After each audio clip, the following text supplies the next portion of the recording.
একটা বিয়ের পিঁড়ি তৈরি করতে কি কি লাগে, কি রং লাগে, কি তুলি লাগে সবই থাকছে আজকের এই ভিডিওতে।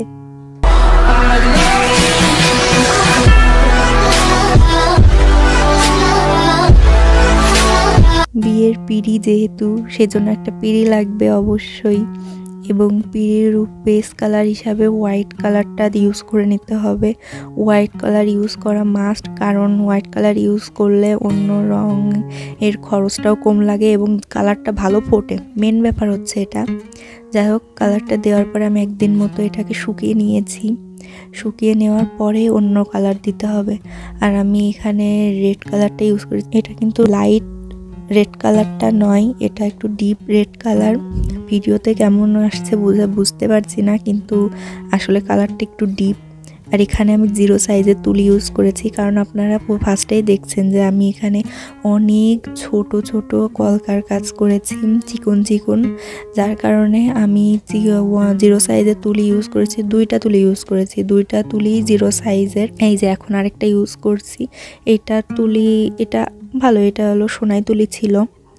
আর সোনাই তুলির কাজটা ভালোই, সোনাই তুলিতে ভালোই কাজ করা যায়। আর অন্যান্য বিভিন্ন তুলি আসলে আমি ইচ্ছামতো তুলি কিনি, আমি ওইভাবে না যে কোনো ব্র্যান্ডের তুলি ইউজ করি। আমি দোকানে যাই, আমার যেটা পছন্দ হয়। আরও কি তুলি, এই যে কলকার কাজ এরকম করতে গেলে, পিঁড়ি বা বিভিন্ন হাঁড়ি এগুলো করতে গেলে তুলি বেশি নষ্ট হয়, যার কারণে আমার প্রচুর তুলি লাগে।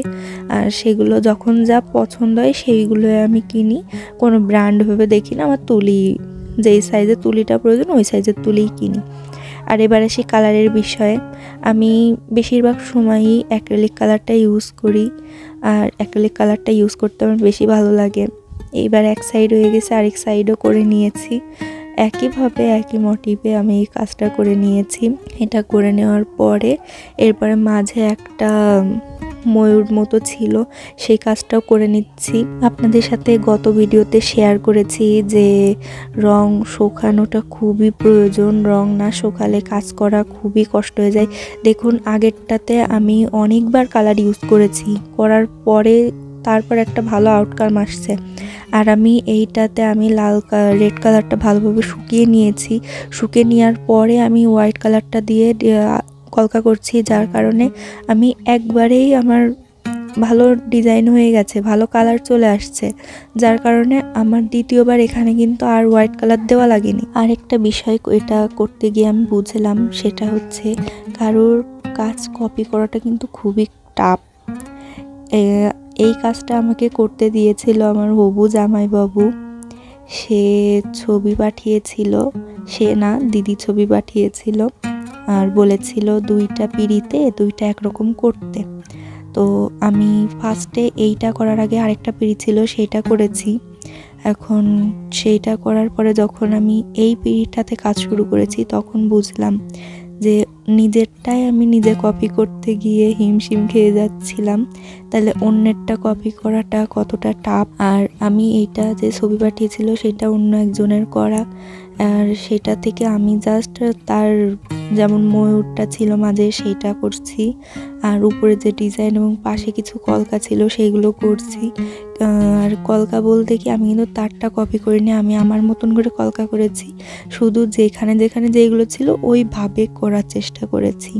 আসলে অন্যের কাজ কপি করলে নিজেরও শেখা হলো না, এবং আমি যে তার কাজটা কপি করছি তাহলে সেটা তার কষ্টের কোনো মূল্যই দেওয়া হলো না, এরকম। এই জন্য নিজের কাজটা নিজে করাই ঠিক, অন্যের কাছ থেকে ডিজাইনটা নিয়ে নিজে কি পারি সেটাই করার দরকার।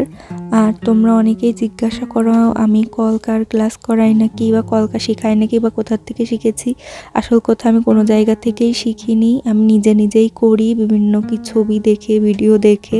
আর আমি কোনো ক্লাস করাই না, কারণ আমি নিজেই নতুনই এইসব করছি। যাই হোক, এর তো পুরো কাজটাই আমার শেষ হয়ে গেছে।